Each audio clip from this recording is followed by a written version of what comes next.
100.9. ẹ kúrọ̀lẹ́ o ẹ sì kú iṣẹ́ òní.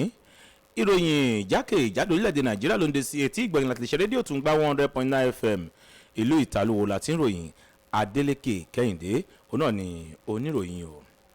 ààrẹ àná lórílẹ̀-èdè wa nàìjíríà alàgbà Goodluck Jonathan wọ́n ti ṣe àkàwé ọ̀rọ̀ ìlera lórílẹ̀-èdè nàìjíríà fáwọn ọmọ orílẹ̀-èdè nàìjíríà gẹ́gẹ́ bí ọ̀nà kan pàtó láti fi mú ètò ọ̀rọ̀ ààbò múlẹ̀ dáadáa o. lẹ́yìn èyí náà ni ó pè fún ìrónilágbára lórí ohun amáyédẹrùn fún ọ̀rọ̀ ìlera ní jákèjádò orílẹ̀-èdè nàìjíríà. ní ìpínlẹ̀ Akwa Ibom òun náà ni alàgbà Jonathan ti sọ̀rọ̀ òun di mímọ̀ níbi tó ti ń ṣí aṣọ lójú àtúnṣe iṣẹ́ àkànṣe sí ti ìgbàlódé ilé ìwòsàn ìjọba apá kìíní tó wà ní ìpínlẹ̀ ọ̀hún. òun náà ni Jonathan ti ṣe àkàwé ètò ọ̀rọ̀ ìlera gẹ́gẹ́ bí ohun kan pàtó tó lè mú kí ètò ààbò orílẹ̀-èdè nàìjíríà múlẹ̀ dáadáa.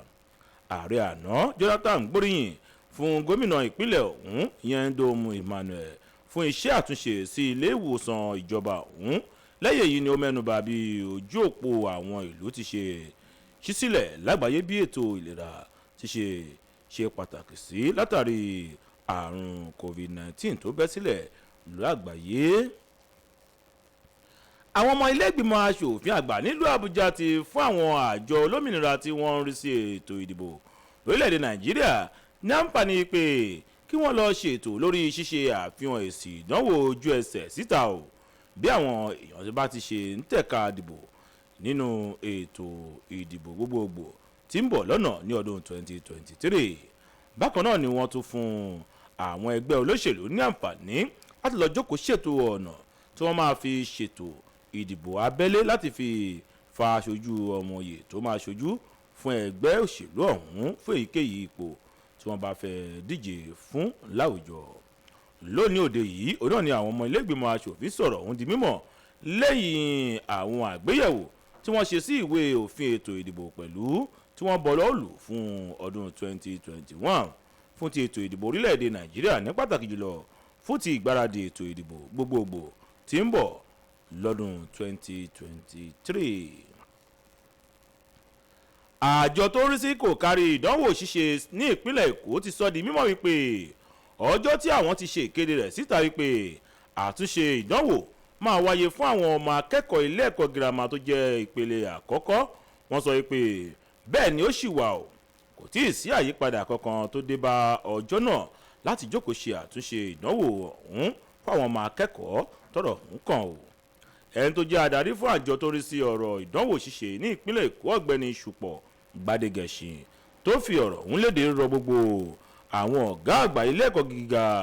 ilé ẹ̀kọ́ girama tó fi mọ́ ti aládàáni tí wọ́n forúkọ sílẹ̀ lọ́dọ̀ ìjọba yìí pé kí wọ́n ní lọ́kàn yìí pé àtúnṣe ìdánwò ọ̀hún fún àwọn tí wọ́n ti kópa tẹ́lẹ̀ ó sọ pé ó máa wáyé ní ọjọ́ àbámẹ́ta ọjọ́ 16 oṣù kẹwàá ọdún yìí. alàgbà gbadegẹ̀ṣin sọ pé gbogbo àwọn tí wọ́n fẹ́ jókòó ṣe ìdánwò ọ̀hún nínú iṣẹ́ èdè gẹ̀ẹ́sì àti ìṣirò ló mọ̀ dájú pé ibùdó aṣèdánwò mẹ́fà ọ̀tọ̀ọ̀tọ̀ tó wà ní ìpínlẹ̀ èkó ní ìdánwò ọ̀hún ti gbé máa wáyé o. iléeṣẹ́ ọlọ́pàá ìpínlẹ̀ ọ̀yọ́ ti sọ di mímọ̀ wípé àwọn ti fi etí kọ èròǹgbà wípé àwọn àjọ kan ń gbà á lérò láti ṣe ìwọ́de ní ìrántí ọdún kan ìwọ́de ìfẹ̀hónúhàn tako àwọn ọlọ́pàá dìgbòlùjà SARS tó dá ọ̀pọ̀lọpọ̀ làásìgbò sílẹ̀ ní ọdún tó kọjá nínú oṣù kẹwàá. ẹni tó jẹ́ agbẹnusọ fún iléeṣẹ́ ọlọ́pàá ìpínlẹ̀ ọ̀yọ́ ọ̀hún adéwálé ọ̀ṣífẹ̀sọ tó fi ọ̀rọ̀ ọ̀hún léde rọ gbogbo àwọn àjọ tàbí orí òjòrí tí wọ́n ń gbà lérò láti ṣe ìwọ́de ìfẹ̀hónúhàn ní ìrántí ọdún kan ìfẹ̀hónúhàn tako ọlọ́pàá dìgbòlùjà SARS. wọ́n sọ pé kí wọ́n gbégi dínà irúfẹ́ èròǹgbà bẹ́ẹ̀ o pẹ̀lú ṣàgbéyẹ̀wò ẹ̀ dáadáa nítorí iléeṣẹ́ ọlọ́pàá ìpínlẹ̀ ọ̀yọ́ àti ọlọ́pàá ìpínlẹ̀ orílẹ̀-èdè nàìjíríà kò ní fi ààyè gba irúfẹ́ àpéjọpọ̀ èkéyìí ní ìpínlẹ̀ ọ̀yọ́ o. alàgbà òṣìfẹ̀sọ ó fi kún ọ̀rọ̀ rẹ̀ wípé gbogbo agbára tí àwọn bá ní ìkápá ní ìbámu pẹ̀lú òfin ni àwọn ṣetán o láti lò láti fi dènà ìfẹ̀hónúhàn èyíkéyìí tó lè fẹ́ wáyé ní ìpínlẹ̀ Ọ̀yọ́. Bákan náà ni ìjọba ìpínlẹ̀ Ondo sọ pé àwọn ti yọ̀ǹda èsì ìdánwò àwọn ọmọ akẹ́kọ̀ọ́ ilé ẹ̀kọ́ girama ìpele àkọ́kọ́ tí àwọn ọmọ akẹ́kọ̀ọ́ ọ̀hún ṣe lọ́dún yìí ní ìpínlẹ̀ Ondo. Ẹni tó jẹ́ akọ̀wé àgbà nílé iṣẹ́ ìjọba tó rí sí ètò ọ̀rọ̀ ẹ̀kọ́ ìmọ̀ sáyẹ́ǹsì àti ìmọ̀ ẹ̀rọ yẹn abilékọ Àmùdálọ́lá ni ó fi ọ̀rọ̀ yìí léde nínú ọ̀rọ̀ tó bọ̀wọ́lù nọ̀rọ̀ rẹ̀. Ó sọ pé ìdánwò ọ̀hún tó wáyé láàrin ọjọ́ 10 sí ọjọ́ 17 oṣù kẹjọ ọdún yìí, ó sọ pé èsì ìdánwò ọ̀hún ti jáde fún àwọn ọmọ akẹ́kọ̀ọ́ tí wọ́n kópa nínú ìdánwò náà. Arábìnrin Àmùdá ó sọ nínú ọ̀rọ̀ tó fi léde pé àwọn ọmọ akẹ́kọ̀ọ́ ọ̀hún ní àǹfààní láti lọ sórí ẹ̀rọ ayélujára www.odsgexam.com pẹ̀lú ṣíṣe àmúlò nọ́mbà àdánimọ̀ láti fi wo èsì ìdánwò wọn níbẹ̀. Ó wá sọ pé pàtàkì ìdánwò ọ̀hún ni láti fi mú àwọn akẹ́kọ̀ọ́ ọ̀hún bọ́ sí ìpele ìkẹ́kọ̀ọ́ tó kàn nílé ẹ̀kọ́ girama èyíkéyìí tí wọ́n bá wà tí wọ́n ti ṣe ìdánwò ọ̀hún. Ẹ̀yin ará,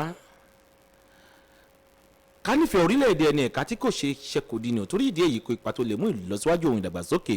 bá àwọn agbègbè àti àwùjọ tí a bá wà torí òní kan nítorí àwọn ọmọ wa tó ń bọ̀ lẹ́yìn wa ọ̀la torí ìdí èyí kó ipa tirẹ̀ yóò ṣe fún gbogbo wa ìròyìn jákèjádò orílẹ̀-èdè Nàìjíríà kò ní jù báyìí lọ́rùn èlò tòní yóò kù tó di aago 10 àṣálẹ́ nígbà tẹ́ máa pàdé àwọn akọ ẹgbẹ́ mi fún ìròyìn àṣálẹ́ iléeṣẹ́ rédíò Tùngbà 100.9 FM nílùú Ìtàlúwo tí a kalẹ̀ sí lẹ́bàá Ògìjò.